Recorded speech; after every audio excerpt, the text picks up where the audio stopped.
Tena hafahafa ny zavamisy nandritra iny hetsy-bahoaka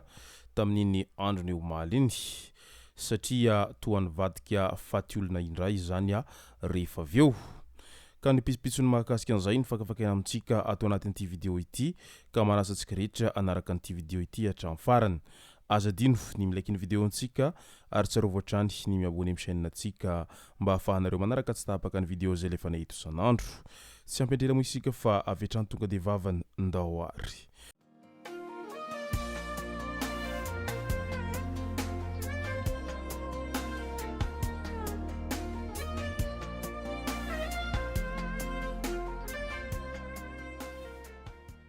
Ny tonga tsy miarahaba honina mantesitra ka dia faly miarahaba isika rehetra mpanaraka tsy tapaka an'ity chaîne ity tenako amin'ity androandroany ity. Arakan'izay efa natsipiko zay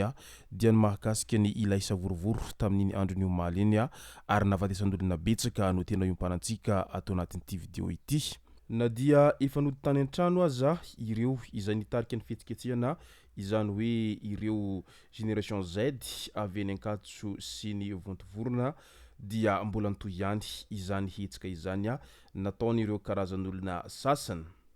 Ilay hetsika fitakina natao efa nisy ora voafaritra hanaovana azy ilay izy ary nitoy hatramin'ny alina nefa n'izany.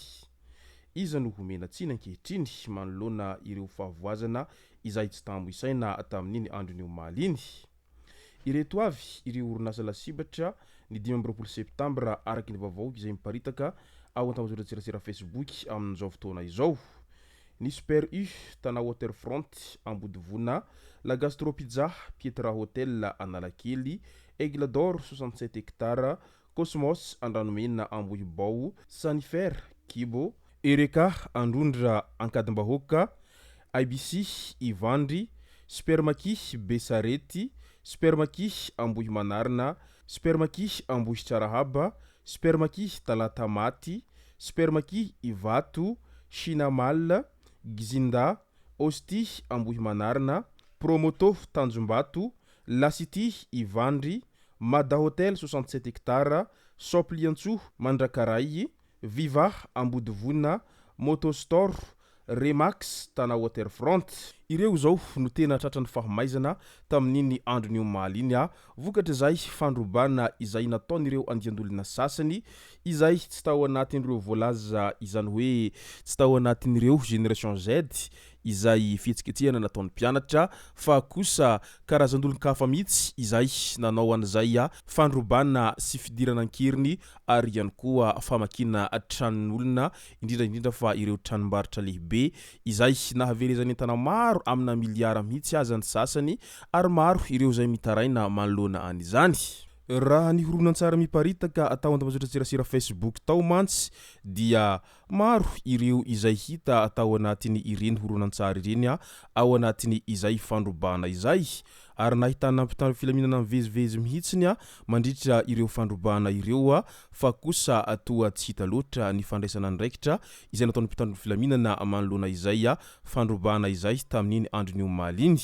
Asa raha naharay baiko izy ireo amin'izay hoe tsy hiditra amin'izay resaka fandroban'olona izay sa inona no tena antony nahatonga an'ireo mpitandro filaminana toa nitazam-potsiny ireo izay nanao fandrobana tamin'iny androny omaly iny. Asa raha miandry izao grevy izao tontony izy ireo vohandray andraikitra amin'izay amin'ny fisamborana ireo rehetra izay tratra ao anatin'ny caméra de surveillance tao anatin'izay resaka fandrobana izay satria mantsy misy ny mandroba hatramin'ny moto sy ny fiara mihitsy tamin'iny androny omaly iny izay tratra ao anatin'ny caméra de surveillance. Maro ny mitaraina ary maro ihany koa ny latsa-dranomaso tao anatin'izany satria ny fiarina izay niarina tao anatin'ny fotoana lava nefa dia norobain'olona tao anatin'ny iray andro monja ka izay indrindra no mahatonga an'ireo olom-pirenena nanao antsoavo ary misy aza ny tena tesitra tao anatin'izay rehetra izay amin'ilay milaza hoe inona ary zany no ilana ianareo mpitandro filaminana raha toa ka tsy aro ny voaka sy ny fananany ianareo nefa kosa ianareo dia mahavita misakana an'ireo vahoaka izay nitokona teny Analakely fa kosa tsy nahavita nanao intervention tao anatin'ireo fandrobana izay tao anatin'ny ora maromaro mo ireo olona izay nanao fandrobana izay tamin'iny androny omaly iny araky ny hita ao anatin'ny horonan-tsary hatrany. Tao anatiny izay fandrobana izay an-trano mofo dia misy ny tranon'ireo sombam-bahoaka izay nidiran'olona ankehitriny ary nisy nandoro. Raisitsika ohatra amin'izany ny tranon'ny Naivo Raholdina izay nisy nandoro tamin'iny andron'ny omaly iny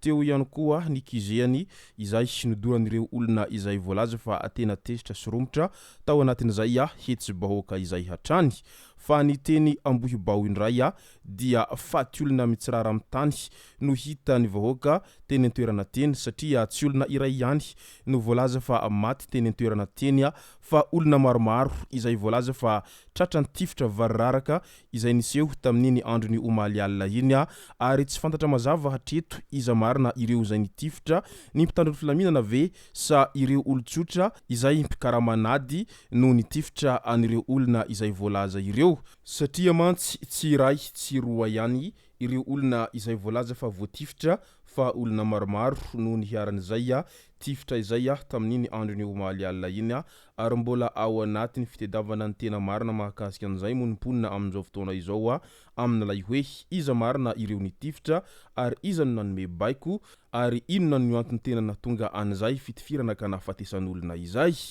Tsy vitany teny ambohibao ihany no nahitana an'izay tifitra izay fa nirefidrefitra ihany koa ny pobasy tena 67 hektara teny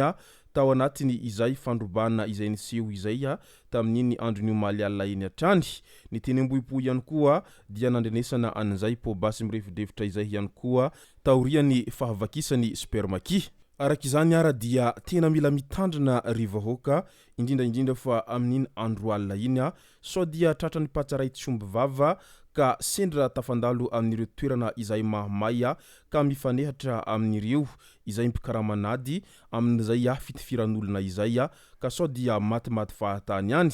satria tsy fantatra intsony mantsy ny tena marina manoloana an'ity resaka fandrobana sy ny resaka ity fitifiran'olona ity amin'izao fotoana izao ka izay no tokony hampitandrina ny rehetra amin'izay fivoahana amin'ny alina izay ka aleo ihany mipetraka ao an-trano mba tsy hisiny izay faty na ihany koa mba tsy ho tratrany loza eny an-dalana eny ianao amin'ity resaka fihetsiketseham-bahoaka izay tena mafana dia mafana ao Antananarivo renivohitra ao amin'izao ankehitriny izao. Izay sy zay no masaka azona roso tao anatin'ity video ity tomboko lasy tomboko vavy misaotratsika rehetra nanaraka an'ity video ity hatramin'ny farany. Asa dino ny milaiky ny video antsika ary tsarovatrany ny miabone amin'ny chaîne antsika mba ahafahanareo manaraka tsy tapaka ny video zay lefa nahita isan'andro. Tomboko lasy tomboko vavy mankasitraka dia mirary soa.